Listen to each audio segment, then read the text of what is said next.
Samuel, my dear, thank you for making the time to speak with me. Come on, Andy. I've got all eternity. I've always got time for you. An elder vampire such as I should not need your time. But I have been rather foolish of late, and disappointingly powerless against my own cognitive distortions. Whoa, Chief, slow down. I can't catch up with all the cognitive distortions you're shooting right now. I know. I have been neglectful of my own mental health, and that is why I wish to speak to you tonight. Before you came to learn from me, I was the only vampire therapist. But now that you have been trained, I wish to ask for your help. Me? Andy, you said it yourself, I'm a baby vampire. How am I supposed to be your therapist?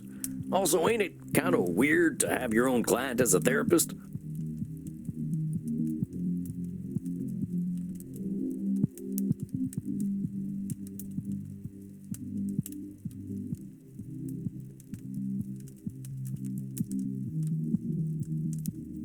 To be a therapist is not a position of power over another, my friend. Naturally, I think a different therapist would be preferable, but you are here, and I understand your style. I believe you will be an excellent guide for my thoughts. Well, if you think it'd be all right, of course I'm here to talk. I've been worried about you. I am sorry for that. It has just been emotionally difficult to see how my past, much like myself, refuses to be buried. But perhaps my efforts to bury my past have been the problem. I wish to unburden myself to you, Samuel. I promise it will not take 3,000 years. I suppose you should pick what cognitive distortions I am likely to exhibit. I think we both know what my chief distortion is. As reformed vampires, we have similar mindsets. It's disqualifying the positive. I guess it comes with the territory of being former bad guys. It shall ever be our crucifix to bear. What other distortions do you think I need help with?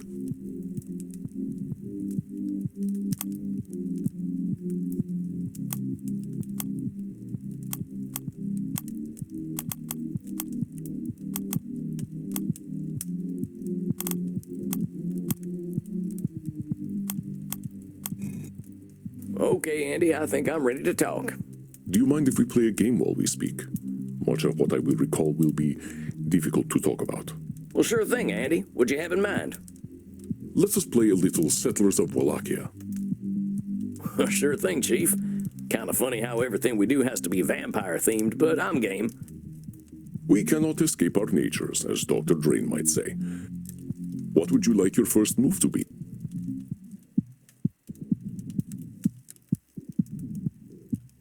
I think I'd like to build up my defenses. The best offense is a good defense, as they say. I am not sure they say that, but very well, my friend. Now then, let me tell you the story of my early days as a vampire. Here, perhaps this will tell you something of my origins. Please be careful with it. It's nearly as old as I am. Dang, this thing belongs in a museum. One could argue the same about us, my friend. But this vase has emotional value to me. This poor vampire with a spear in his chest, his name was Machariel. He was my bloodfather, and the love of my short life. He was 6,000 years old when we met. He knew secrets from another age. He taught me how civilization had restrained the human animal. We did not even need to speak. He could communicate poetry with a single glance. This is the night he was killed by the Trojans. They attacked us in our sleep. I woke up to their laughter and his sweet blood splashing across my face. Shit. Dang, Andy. I can't imagine how traumatized you must have been. Your heart must have been broken to pieces. No, I did not allow myself to mourn. If I shed a single tear, it would have been my end. The pain I felt was so heartrending. I knew it would be my permanent death. Chief, that sounds a little extreme. Emotional pain is real pain, but it doesn't kill on its own. I got no doubt that dealing with your partner's death would have hurt for a real long time. But people have been losing their partners since before we had words to speak with, and they all survived that pain. Yes, I was young, Samuel. Like Edmund, I believed my pain was above all other pain. It is difficult to challenge a young vampire's extreme emotions. I could not face my own sorrow, and so I turned my still heart toward anger and vengeance alone. And my vengeance was mighty indeed. I tortured Mechariel's killers, of course, but this did not cool my blood for even a moment. I was resolved to taint their entire race. I planted a seed of darkness in the Trojan people that would blossom into a corrupted Roman Empire.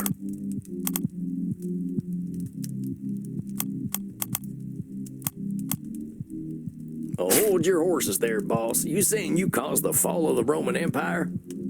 Yes, the Trojans made Michariel bleed, so I ensured that their fields were sown with blood, and all their harvests would taste of death. Their empire would be tainted from the start, built on suffering, and I aimed to ensure they would suffer. I guess men really always have been thinking about the Roman Empire, but that's a lot to swallow, Chief. I don't know that one man can bring down an empire. Perhaps, but I can draw a direct link from my actions to the tainted history of Rome. Mythology says that it was Athena who brought down Troy, but it was I. You see, it was I who eliminated the opposition to letting the Trojan horse into the city of Troy. I'd like to show you a painting I commissioned of this event. I think you would appreciate. Well, hot dang, that is one beautiful horse. I thought you would appreciate the craftsmanship. We men of war love our horses. Hey, I'm a man of peace now, and I love horses even more. What's it say on the side of the horse? Faladum votum. It means a gift or sacrifice of Pallas. What's Pallas? Historians might tell you it is a pseudonym for Athena, and the gift of the Trojan horse was in her name. That was not my meaning. Let me explain. After the fall of Troy, the Trojans were led by a man named Aeneas, though I usually thought of him as Enos. Real mature, Chief. Come now, Samuel, I was young. Anyway, Aeneas was the ideal the Trojans wished to live up to. He was extraordinarily handsome, strong, and wise, not a mindless killer like those who killed my Mechariel. But I would reveal this ideal to be false. I knew the mind of Aeneas. He was a Trojan, and like all Trojans, selfish and cruel. I would prove there was nothing redeemable about a Trojan. Oh, but Chief, before a Trojan's a Trojan, they're a human. Maybe Trojan culture taught some of them to be a certain way, but being Trojan ain't in anyone's blood. Besides, ain't it you who's always reminded me that vampires don't have nationalities? You are of course correct, my friend. Aeneas was born a human, not a Trojan. But I wished to hurt him and all his people. After the siege of Troy, the Trojans were a landless people. They drifted across the Mediterranean to the great city of Carthage in northern Africa. Carthage was run by Queen Dido, and even then, women proved more stable rulers. Her people were happy and content, and did not fear the immigrant Trojans. They welcomed the wayward foreigners and invited them to settle in Carthage. They were offered fields to farm in, protection, and a fair place in the city. Indeed, Dido herself fell deeply in love with Aeneas, and he with her. It seemed the Trojans had found their peace. But for me, this was not fair. Why should the Trojans live in peace? Why should they smile when I wept for Mechariel? I believed they should suffer. There's a lot about the world that ain't fair, Andy. Expecting fairness or that things should be a certain way ain't respecting that reality. I think you were trying to create your own reality, but that's a pretty tall order. Very perceptive, Samuel. If only I had you around back then to share your wisdom, though perhaps I was not ready to receive it. I could only think of hurting the Trojans. I made certain that Aeneas and his Trojans would no longer be welcome in Carthage. I seduced pure Aeneas. He was not so pure when I was done with him. Seduction was always a great skill of mine. I never would have guessed. But I made sure that Queen Dido saw us. She adored Aeneas, and I broke that poor woman in my lust for vengeance. Aeneas could not face her again, and so set sail with his people away from the land that had so warmly welcomed them. Queen Dido built for herself a mighty pyre, and even from 3 leagues away, Aeneas was forced to see his love burn in the fire of her sorrow. He could not hide his shame from me, nor his tears. To me, they were beautiful. Holy shit, Chief.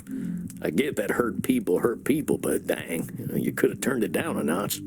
Oh, that was not even the end of my vengeance. But first, I believe it is your turn to settle Wallachia. What are you going to do?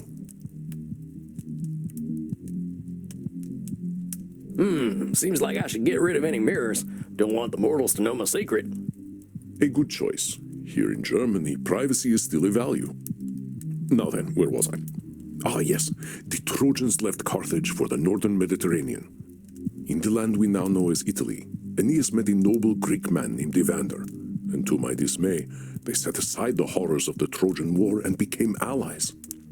Evander's people were warring with a local tribe, the Rutulians, led by a bloodthirsty boy named Turnus. In the dark of night, I joined with Turnus.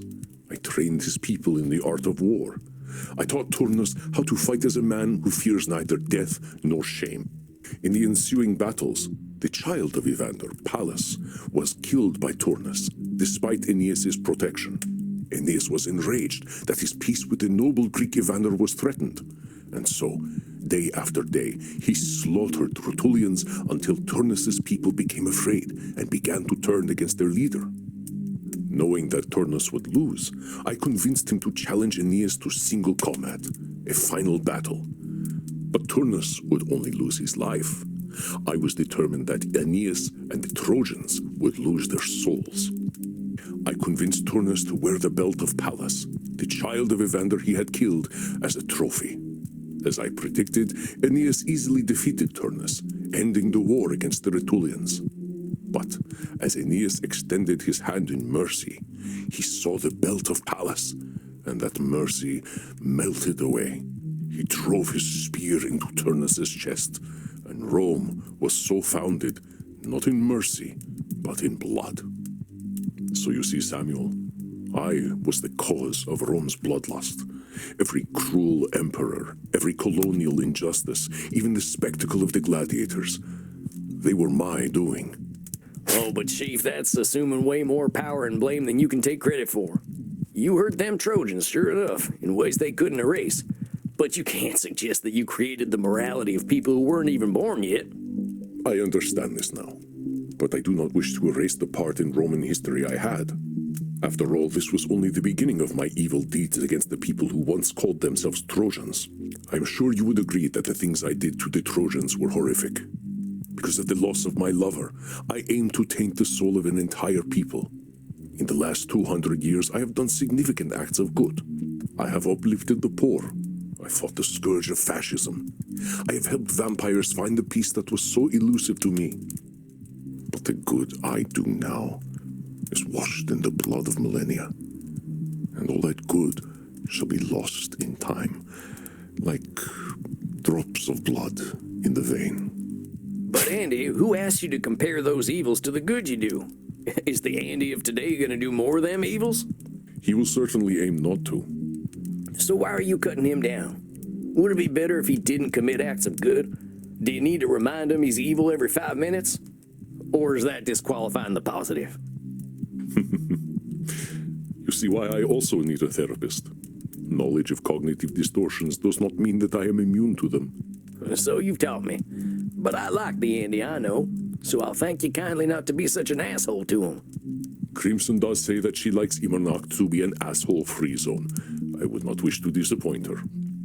But regard well, I have claimed all of your souls, and am now the Voivode of Wallachia. Oh shucks, these German board game rules are so complicated. And I have had thousands of years of experience in the art of war, my friend. Next time, press your advantage. You may do a little better. But for now, let us go down and party. I am DJing tonight, and it is time to get down and boogie, as the children of the night will say. Oh, are the mortals still saying that? I don't actually know, but I am ready to let off some steam. Come, my friend, the night awaits.